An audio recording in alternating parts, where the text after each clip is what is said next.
2009年8月 John Paul Jackson 曾經喺美國基督教電視台接受著名節目 It's Supernatural 主持人 Sid Roth 嘅訪問，分享神俾佢將會發生嘅完美風暴嘅內容。呢個係節目裏面分享嘅一啲補充資料。John Paul Jackson, some of the things that you've seen about our economy, I'm sure everyone's interested in that. Tell us a few. Well, some of the things I saw was the issue of the corruption that would be taking place, and there's way more corruption still going to happen and will be exposed. There were some things regarding the bailout program that was announced last fall. Before it happened, the Lord showed me that was going to be happening, and there would be even more bailouts that would happen. There would be programs that would be implemented that would be more injurious to our economic structure than had previously been thought. But there would be a surprise element in them, and they would not help our economy at all. In fact, it would be very destructive to the economy. The Lord began to talk to me about this a man who would be elected, who would be a savior. He would see himself as a savior, a liberator of some type, and that in that he would then seek forth to put in programs that would be, again, injurious to the economic structure of the United States, and those programs would be designed to help the people he was trying to liberate, and it would not be a good thing. Now, you saw some specific dates. What were they? I saw year 2010 was going to be very, very difficult, especially as you get further into 2010. I saw the year, I kept hearing an angel saying, in a deep, loud voice, the woes of 2012, the woes of 2012, the woes of 2012. I don't know what those woes are, said the angel did not tell me what those woes, but it was more, there was more emphasis on those woes than almost anything else that I was given. In the geophysical, there are some amazing things about ready to happen. What did you see? Some of the things I saw that were going to be coming were quite shaking, and one of them was the issue of drought and the issue of water becoming very, very expensive. And at some point in the future, there will be cities that water from the tap, right from your kitchen faucet, will be more expensive than oil is. So it's not like talking about going to the store and buying a gallon of water. We're talking about water that's normally fairly inexpensive becoming very expensive. In fact, some of the things that I saw was there would be various cities in the United States that would have to evacuate thousands of people because there wasn't enough water in the reservoirs and in the aquifers that they get the water from to give water to all the people.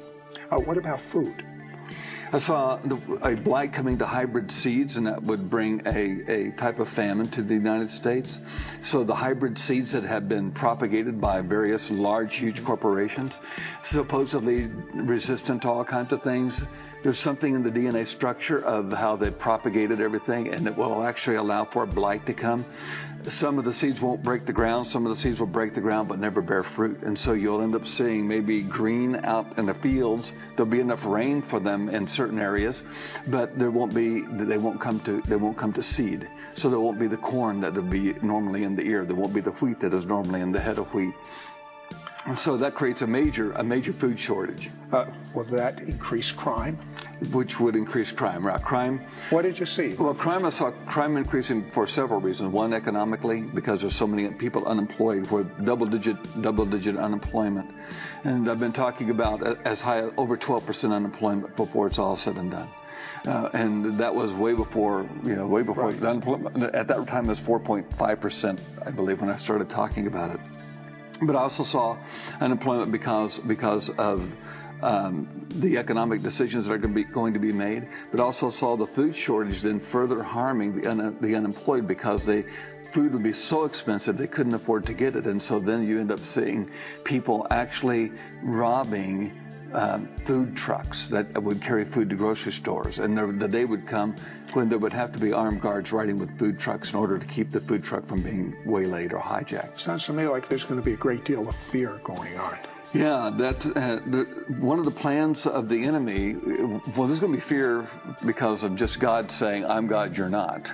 And we wanted to return the fear of God to the church first and foremost, and then to the nation.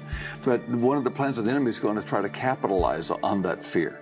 So you have enemies of the United States that are going to be doing issues. Both China as well as the Islamic community are going to be doing things to the United States that are going to be to generate fear.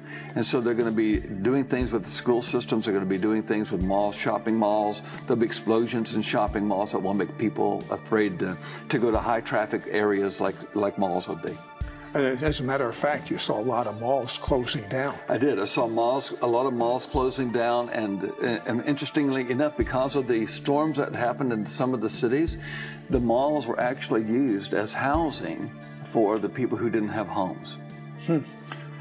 And then you saw a migration of people out of the big cities. I did. I saw a migration of people out of big cities because of the fear that was there. There was fear of what would happen in the school systems. There was fear of what was going to be happening in just high traffic volume areas. Various bombs that would go off and people would be killed, and so people were afraid to go in. Almost like suicide bombers in Israel, when they had suicide bombers on the buses and things, which, by the way, is going to be increasing. But it is going to be happening here in America.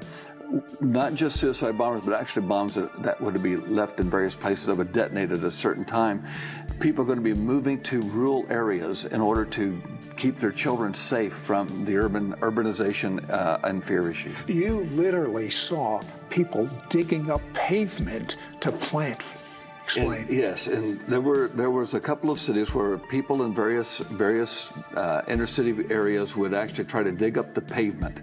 They would get unused backhoes and use that to try to pull the asphalt streets up and try to then plant seeds underneath in the dirt underneath the asphalt streets. What about in the areas of war? Well, areas of war is going to become increasingly more and more hostile. The issue with North Korea is not as trite as a lot of Americans might think it is, and what they're going to be doing, especially in furnishing materials to other nations, is scary, and will actually lead to some detonation of some fissile material. The issue of Pakistan is probably the most serious of them, other than Egypt. And the issue, I saw Pakistan turning into a terrorist community, that it will cease being friendly to the United States. It will be overthrown in some way. I'm not sure whether that's a military overthrow or a coup or how all that works. I saw bits and pieces. You see the result, but you don't know sometimes exactly what the process was. And then you saw a dirty bomb going off in America. I did. I saw more than one dirty bomb going off in America, and the first one I saw was in a coastal city. And the city, I didn't see the name of the city, but I saw tunnels underground in the city, and I saw those tunnels full of water. And you saw a nuclear type of material being secretly brought into the United States. Right, in underground passageways. In underground passageways, and can you be more specific? Where were they coming from? It looked like, because it looked like it was coming in an arid area, so it looked like it would be from the Mexican border. And so I would assume that it would be from that direction versus the Canadian border, because of the arid area that I saw it coming through. But I also saw things like some type of biological warfare coming through that the Islamic community would pay some of the people in Mexico, like mules, to carry biological and chemical weaponry in these tunnels to the United States, and then release them in certain areas, or deliver them to somebody who would release them in a large populated area. John Paul Jackson, what's going to happen here in the United States in the political area?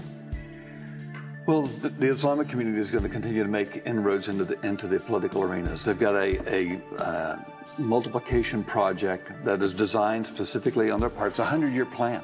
At least that's what the Lord showed me, a 100-year plan that they have that... and I'm not saying that it's going to be 100 years before the Lord comes back. It's their 100-year plan. Right. So, but their 100-year plan is basically to have a president in the office of the United States, a president of the United States in office by 2024. That their plan is to have, before that date, to have mayors of cities, governors of states elected and in place before then, to have congressmen and senators in place before then, and then after that to have a judge, have more than one judge on the Supreme Court in order to change the laws and implement more of an Islamic law into the United States. Now, what did you see happening in schools in the United States as far as Islamic prayer? Islamic prayer would be allowed, and Christian prayer would not be allowed. They would make time. It's outrageous. It's unbelievable. When I saw it, I thought, surely not, Lord.